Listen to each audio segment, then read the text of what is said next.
Yo guys, welcome back here to a brand new video of Tuning Dutchy. Now make sure you subscribe down there on that red button and make sure you like this video because this video guys is going to be the last boring update video. And after this one you guys can expect much better content. Why? Because the Cadillac is road legal. Now, in this video I'm going to cover all the aspects that we have done currently on the car and why are we ready and why are you guys going to get much better content. Besides updates, updates are very important, and if you guys have the question why do we need to know those updates, the reason behind that is how long is it going to take actually before the updates are done and happened on the car, so you guys can expect when we are going to roll into the normal business again. So tuning, drive POVs, modifying, how-to videos and all that. So everything besides, well, update videos. In the last video I have covered actually also repairs, but those were minor. We have done a lot right now and that's something I'm definitely gonna say. So what did we really have done? So, well, I have ordered a new proportioning valve for the Cadillac Seville. Because the other one was triggering the dash brake light. Now, problem is though, it's still burning bright red. It's not the nicest thing, I know guys. I don't know if the dash brake light is still gonna be triggered, but I do know that we have other problems than just a brake light. I do know that the back brakes do work at this moment really good as well. But the front brakes are not, and we already have discovered why, which I'm gonna tell you guys very soon. The thing is, the dash brake light is gonna burn brighter, brighter and brighter, but normal wise that would mean if the front brakes are gonna get blocked by the U profiles or the shuttle valve in the proportioning valve, normal wise that would mean that we don't get any fluid out of the front holes that are going to the front brakes, so the front brake lines to the front brakes. But that's not the case. We have perfect pressure. I mean, that's not a single problem. So I'm actually going to cover everything in this video if we talk about the repairs. So that's one of them. We have done a lot of de-airing the system, and we have done some fresh new brake fluid. We have done right rear brake de-airing, so bleeding, left rear, rear left bleeding, right front, and then the left front, just in the order how it's supposed to go. Problem is though, no, there's no air in the system. I mean, that's clear because otherwise the back brakes would give me some trouble. But that's not the case. I mean, we have no front brake pressure. Yes, fluid pressure, that's something we got. And yes, also out of the bleeder screws, both of them. But why do the brakes not work? There's only one option, guys. If the brake pressure comes out of the bleeder screws very fine, then there's only one option left. No, let me say two options left. It could be that your brake pads are sticking to the brake rotors. If you don't press the brake and you cannot turn the wheel, turn the tire, that's something, that's a sign that your brake pad is, well, somehow, well, melted on it or something, at least sticking on it. But that's not our issue. Now then there's only one thing going on, guys. If your brake pads are not sticking to the rotor, if you have perfect fluid pressure, so brake pressure, coming out of the bleeder screws, there's only one single thing, which is the third option. And that are the brake calipers. We have looked into that, and yes, they are failing. The weird thing though is, we did have good brake pressure in the beginning on the front brakes, and no brake pressure on the back brakes. So I don't know how that's causing vice versa with a new proportioning valve and also new brake lines and brake hoses. But besides that, why can it change actually in a 1.5 month that we have this problem? And also, both brake calipers instead of only one. Normal wise, one is gonna fail.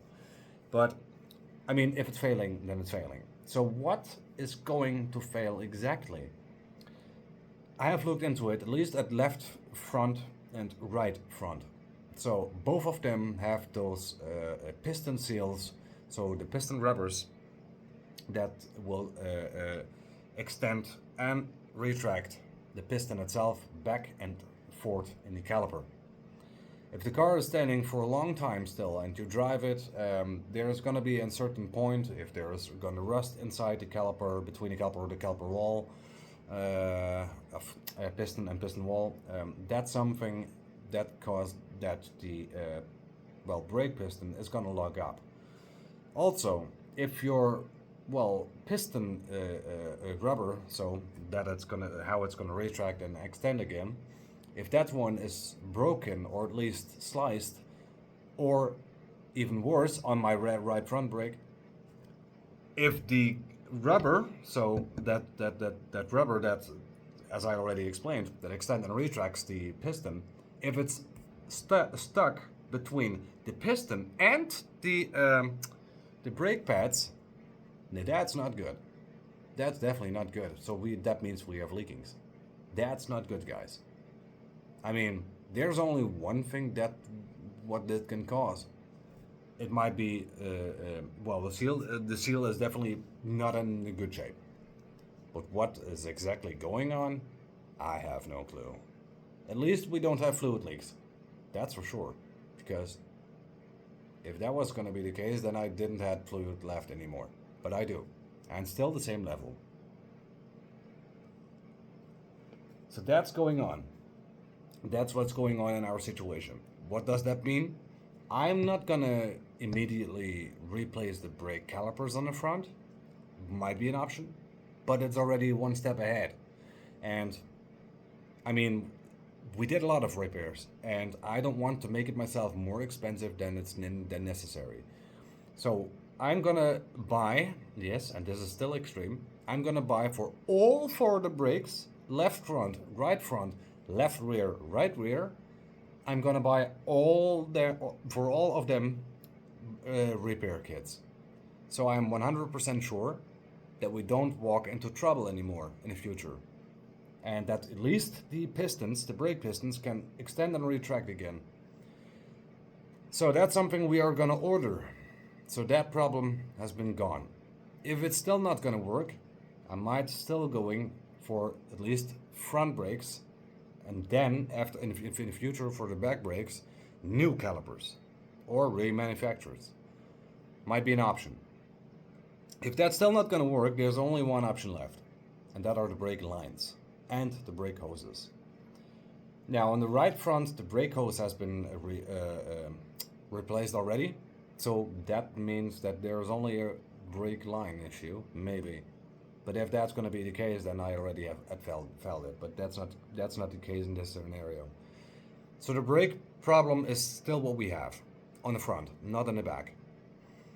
Now, we already got license plates, which was, I was not sure if I would pass the RDW. And if you guys don't know what the RDW means, RDW is a Dutch thing, especially if you import a car, because I have imported the Cadillac wheel from Belgium to the Netherlands, and you have to go to the RDW.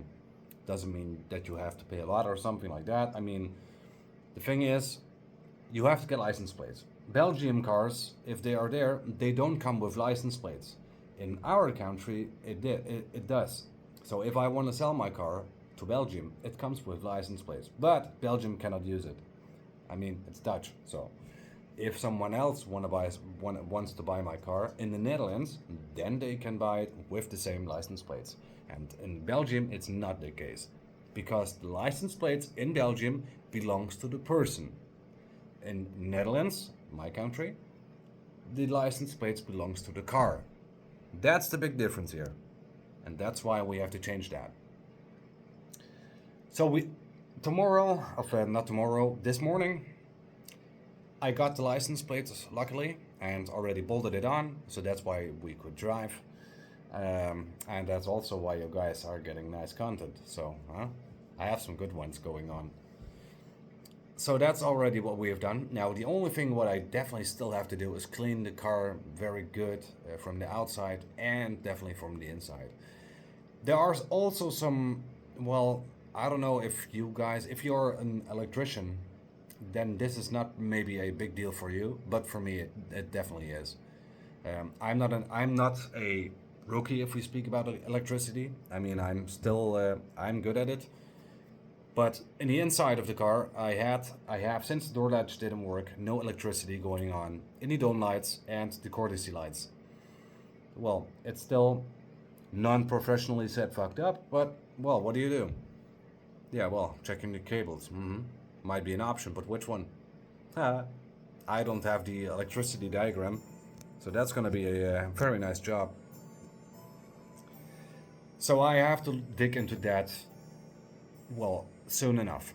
I think after I did the brake problem and solve that, I will dig immediately into the electricity problem because that's very important. And the Cadillac Seville is outside of my house right now, and I can tell you guys, if I leave the battery connected, and if I want to drive tomorrow, not gonna work.